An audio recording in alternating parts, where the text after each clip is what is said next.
जय माता दी। कैसे हो सारे? बढ़िया। मैं भी बहुत बढ़िया। तो एक बार फिर आप सभी लोगों को हैप्पी दशहरा। और कल मैंने जैसे कि आप लोगों को बोला था कि आज के ब्लॉग में आपको एमपी में दशहरा किस तरह से सेलिब्रेट किया जाता है तो वही दिखाऊंगी। विजयदशमी के दिन रावण दहन तो हर जगह ही होता है। इसके अलावा क्या ट्रेडिशन है जो एमपी में हर घर में होता है विजयदशमी के दिन, तो वो है शस्त्रों का पूजन। अब शस्त्रों का पूजन, तलवार और बंदूकें वो भी जिनके पास होती हैं तो वो उनका भी पूजन करते हैं। लेकिन जैसे जो बिज़नेसमैन हैं उनका बिज़नेस, उनकी मशीनरी जो है वही उनके शस्त्र हैं, तो उनका पूजन आज किया जाता है। और इसके अलावा जैसे जो बिज़नेसमैन नहीं हैं, जो जॉब में हैं, वो लोग किस चीज़ का पूजन करते हैं, तो वो लोग पूजन करते हैं अपनी गाड़ियों का। जी हाँ, तो ग्वालियर में, एमपी में सभी जगह ही गाड़ियों का पूजन आज के दिन किया जाता है। आप अगर जैसे किसी के पास साइकिल भी है तो वो उसकी भी पूजा करता है। ये यहाँ का ट्रेडिशन है। यहाँ आपको हर जगह, आप दशहरे वाले दिन आप देखोगे तो आपको हर किसी की गाड़ियों पे माला, फूल और टीका, स्वास्तिक वगैरह बना हुआ आपको अलग से ही दिखेगा।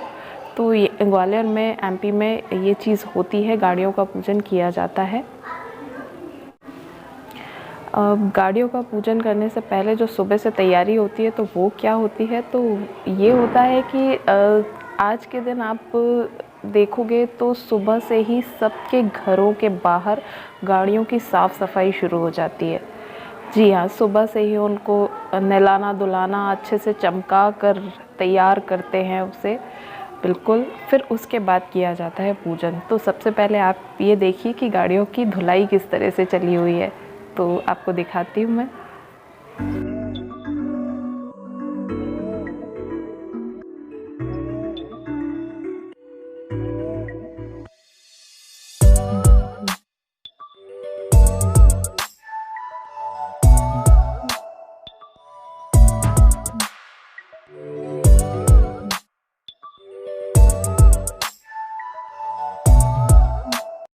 तो देखा आपने कि गाड़ियाँ किस तरह से तैयार हो रही हैं। अब मैं आपको अपने मायके की भी क्लिपिंग दिखाती हूँ। ये मैंने वहाँ से मंगाई है, तो देखिए। So this is Shobit Patel. He is the best cleaner in the Gwalior city, and I know that. Every time. तो गाड़ियों की साफ़ सफाई किस तरह से हो रही है ये तो आपने देख लिया। अब आते हैं खाने पीने के ऊपर। तो भाई त्यौहार है तो कुछ स्पेशल तो बनेगा। तो स्पेशल में क्या? तो स्पेशल में ये है कि आज यहाँ ग्वालियर में बनते हैं कढ़ी चावल। जी हाँ, दशहरे के दिन कढ़ी चावल का ही ट्रेडिशन है, यही आज खाने में बनता है। तो आप एक झलक उसकी भी देख लीजिए।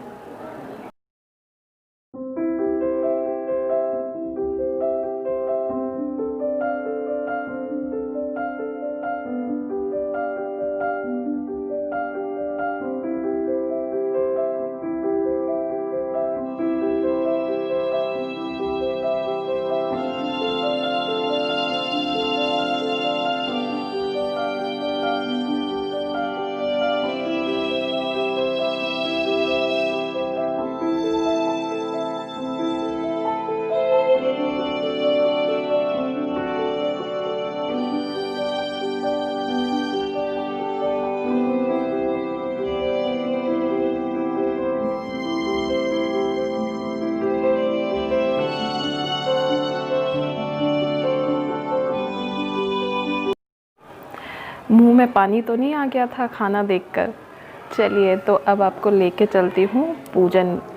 तो पूजन जो होता है वो ज़्यादातर 12 बजे के बाद ही होता है। तो मेरे यहाँ पर ये होता है कि थोड़ा सा लेट हो जाता है। मैं शाम को ही कर पाती हूँ यहाँ पे पूजन। वो इसलिए कि मेरे हस्बैंड जिनका कि बिज़नेस है तो वो शॉप पर जाकर वहाँ पर पूजन करके आते हैं। उसके बाद उनके आने के बाद ही मैं यहाँ पर घर पर वो पूजन करते हैं। तो चलिए देख लीजिए कि किस तरह से हमने पहले अपनी मशीन का पूजन किया, उसके बाद गाड़ियों का। तो ये दादी है मेरी, जो कि भगवान को प्रसाद चढ़ा रही हैं वो हर दशहरे चढ़ाती हैं। उसके बाद ये हम मशीनों का पूजन कर रहे हैं। ये जो बिज़नेस मैंने सब्लिमेशन प्रिंटिंग वाला आपको बताया था, ये वही मशीन है जो कि घर पर रखी हुई हैं। और इन मशीनों का पूजन करने के बाद हमने किया गाड़ियों का पूजन। वीडियोस में कई जगह लाइट प्रॉपर नहीं आ पाई है। मैंने कोशिश की थी कि लाइटिंग प्रॉपर आए, बट नहीं आ पाई, तो उसके लिए सॉरी।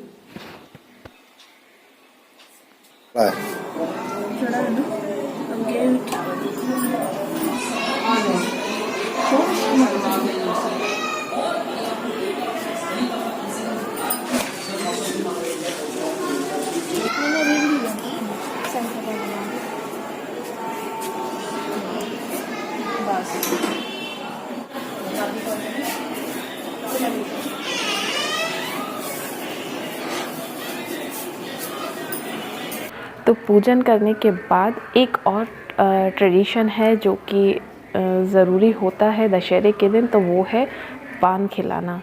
जी हाँ, पान खाने का भी अपना ही एक महत्व है। अब पान क्यों खाया जाता है, तो जितना मुझे जानकारी में है तो उसका रीज़न ये है कि पान हर शुभ कार्य में, हर पूजा में पान का यूज़ होता है।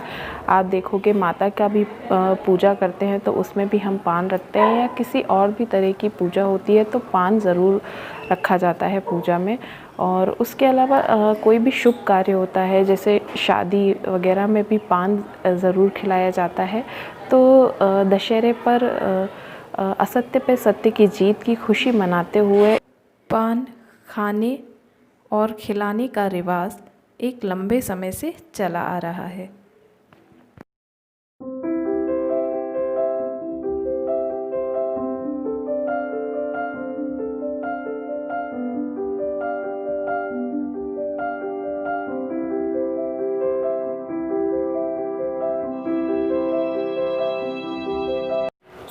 तो कल कुछ इस तरह से किया था हम लोगों ने दशहरा सेलिब्रेशन। मैं आप लोगों के लिए रावण दहन की क्लिपिंग भी लगाना चाहती थी, जिसके लिए मैं कल गई भी थी। मेरे घर के पास में एक पार्क है जहाँ पर रावण दहन होता है हर साल, लेकिन इस साल किसी रीज़न से वो नहीं हुआ, तो बस वही मिसिंग है, जो कि शायद मेन कई लोगों को लगेगा कि विजयदशमी का स्पेशल ब्लॉग करके इस तरह से बनाया और रावण दहन ही नहीं दिखाया। तो उसके लिए मैं आप लोगों से सॉरी बोलती हूँ पहले से ही, क्योंकि मैं कहीं की भी क्लिपिंग उठाकर नहीं ऐड करना चाहती थी वीडियो में। अगर मेरे पास ओरिजिनल होती तो मैं बिल्कुल लगाती। बाकी चीज़ें कि किस तरह से क्या होता है दशहरे वाले दिन, वो सब मैंने अपने ब्लॉग में आप लोगों को दिखाई हैं। अगर आप लोगों को अच्छी लगी हो तो कमेंट सेक्शन में प्लीज़ बताइएगा, और ये भी बताइएगा कि आप लोगों के यहाँ दशहरा सेलिब्रेशन किस तरह से हुआ। बाकी अगर आप लोगों को मेरे वीडियोस अच्छे लगते हों तो please like, share and subscribe करना नहीं भूलेगा। बाकी मैं आप लोगों से मिलूँगी कल के ब्लॉग में, तो तब तक के लिए बाय बाय।